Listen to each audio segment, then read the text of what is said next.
So the first one we've got, who was the toughest player at the Seagulls that you got to work with? God, there's a couple of them. I mean, I got to work with Ben Kennedy. Yeah. Ben Kennedy on the field as a leader. You'd watch him when we were down, and he wasn't a man of a lot of words, but he was of action. So if it was going tough, you could just hear him scream, "Give me the ball," and then he'd run it up, just bash it into the line. Very tough. But however, most Mondays he'd come in through the door, through the physio clinic. He said, "I'm done. I'm bust. That's it. I'm hanging up my boots. I'm over this. I'm over this." Then you spend a bit of time with him, and he go, "I'm back. I'm back, baby. I'm back." It was a roller coaster, mate, with that guy. Tough as hell on the field, but then, I'm done. I'm absolutely done. Shane Rodney was really tough. I like Shane Rodney a lot. I got time for him. Came from Penrith. He was a very tough character. He came in from Penrith and he had this shoulder, left or right, I can't remember. We can only move it to that. That was it. That was his movement. And he played that whole time with his shoulder like that. And he was just like a clean up tackle man in the middle. Very tough. And, very unassuming, quite modest, but tough bloke. There were quite a few Manly boys that had shoulder problems, was there? Steve Maddai, I remember, always had, I think it was like some nerve impingement. Oh yeah, this was a neck issue, and Right. his neck, and he ended up having a disc replacement, and it Yeah. came through fine at the end of his career, a disc replacement surgery, but he decided not to continue playing football after that. Yeah. So yes, he had ongoing disc pains. The other tough ones, I was there when Terry Hill came back. You got your old school boys, Hawaii, but Shane Rodney, the real characters, mate. The real old school characters. Brett Stewart was tough. Shane Rodney. It's a tough game. Anyone takes the field. Gotta be tough to get on the field, You got to be tough to play that game.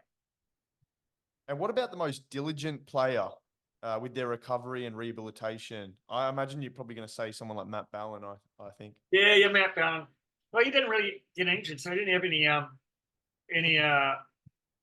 he wasn't really in rehab, but he did do a lot of prehab work. He was very good with his stuff. I mean, it was a toss-up between how much time he spent doing prehab work versus putting sun cream or oil on his body or moisturizer on his body before and after. Men of League magazine. Oh my God. Used to see him and Shane Dunley in the car park sometimes with their shirts off, putting moisturizer on each other. It's like, what the fuck? It's all about the skin. It's all about the skin. Most diligent. Gosh, there's a few of them who are very good. There's so many in the rehab group. Look, to bring up names, it's pretty hard. But yeah, no, for most of them were diligent. I can't. Donnie said, I think Matt Ballin. I don't know if this was. I think this was we spoke to Donnie with a question similar to this, or addressed this kind of concept. He said Matt was one of those that really attention to detail, all the 1%ers. Yes. In the current era, though, the current crop, more recently. Putting me on the spot, so I don't have to think.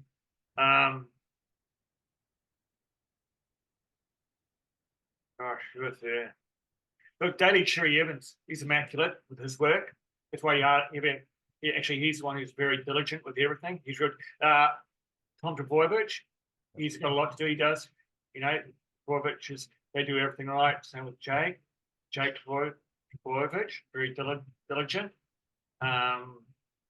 Cherry Evans stands out.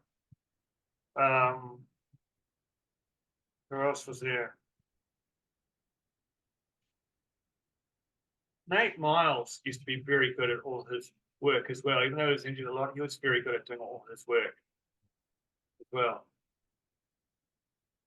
I guess coming from that state of origin background too. And the longevity at the high end.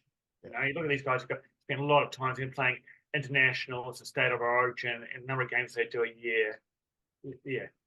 They have to keep their bodies. What was Big Willie like? Willie Mason? Did you have a chance to? Yeah, I worked with him. Yeah. He was great. He was a character.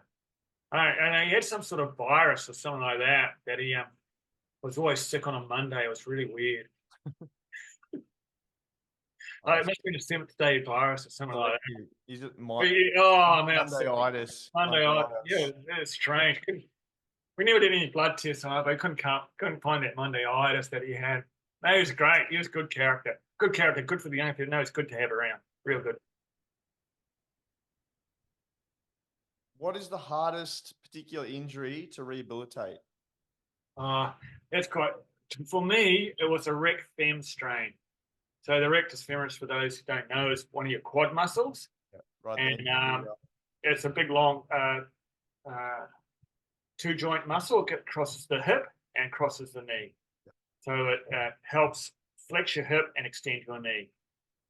So usually it's commonly strained in kicking sports like AFL, soccer, and high-end running speed. So a grade one's okay, you can manage those, because the thing with those muscle injuries, you can walk pretty quickly, you can squat, you can lunge, you can do everything, yeah? And you can start jogging around at about 60%, 70% without pain. But everyone feels fine, and then they get up to the second, as they start striding out, they re-tear it really easily, and it's quite a hard one to strengthen.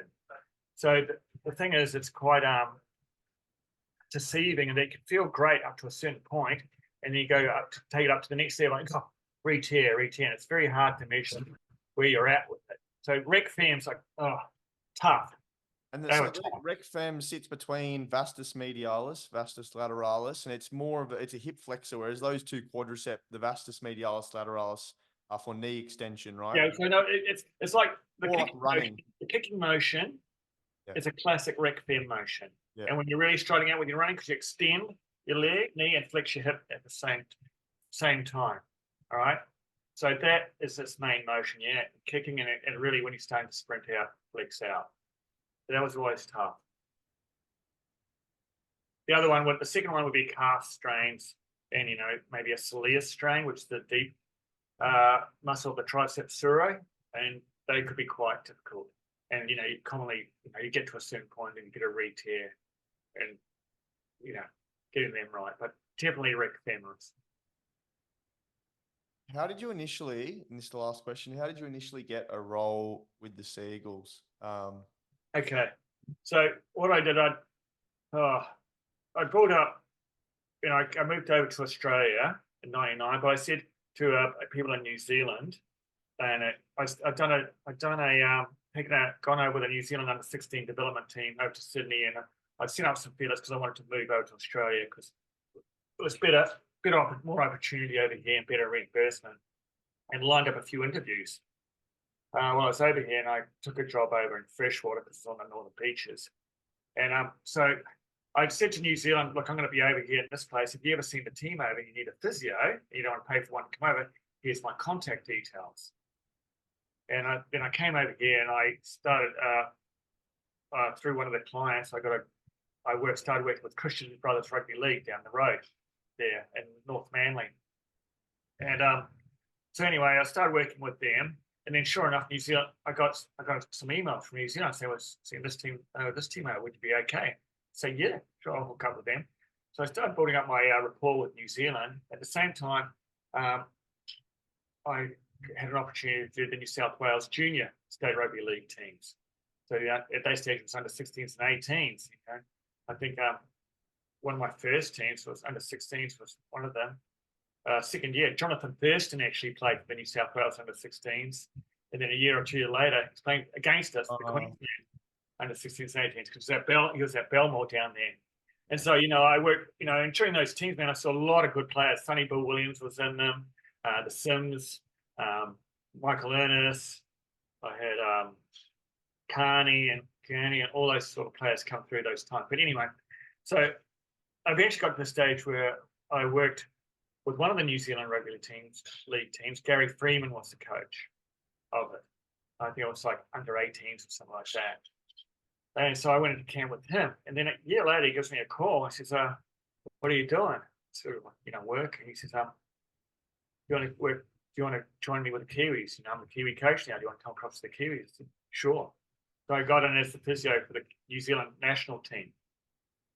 And then we're going, this is a long story made longer. But anyway, once again, it's about putting yourself into these positions. They weren't paid, but I volunteered myself for all these rep teams. The New Zealand team, there was a per diem and there was a bit of money in it now. And I'd also done the junior kangaroos by that stage. No money, volunteer, and sort of thing.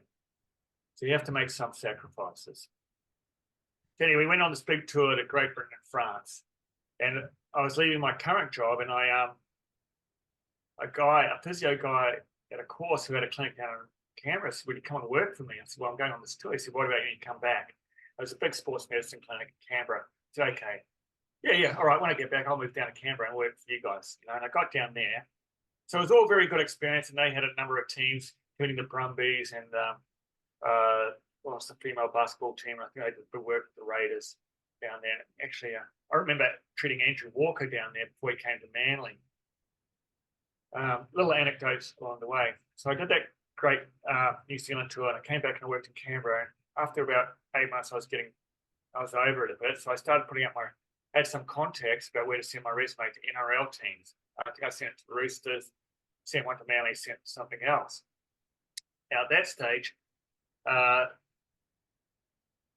Northern Eagles are coming out and going into Manly, and so guy Benny Watkins got a hold, who was a trainer at the time from the Northern Eagles, and went to Manly. He passed on my resume to physiotherapist group who were looking after Manly at the time, and they were up in Mossman, and they're heavily soccer based. They were looking after the Australian soccer team and stuff like that. They didn't have anything league based, so they said, "Would you come up and help us out with this contract?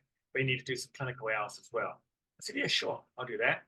So I came up and got in with them, and then obviously I must have struck a bit of a chord with Des, because after a few months he said, "Listen, would you just be willing?" It was about 6 months. "Would you be willing to take over the contract and you just work for us full time?"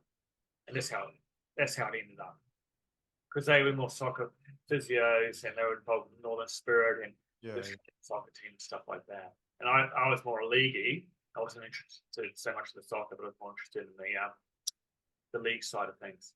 And that's how it came about. I said, "Yeah, sure, I'll do it." And he said, "Well, this is it." I said, "Yeah, what's..." Knowing, of course, with Des, it wasn't a lot of money, but a whole lot of responsibility. So yeah, I took it. You're marked by Des. That's a nice, really nice. I know you talk a lot of, you have a bit of fun with Des, and you jibes here and there, but it must be nice to get the approval from Oh, someone. 100%. Yeah, 100%. Yeah, totally. 100%. At the end of the day, you need Des back, man. We had a good relationship with Des, but yeah, it's the funny moments. Yeah, 100%. You got to cherish the funny moments as well.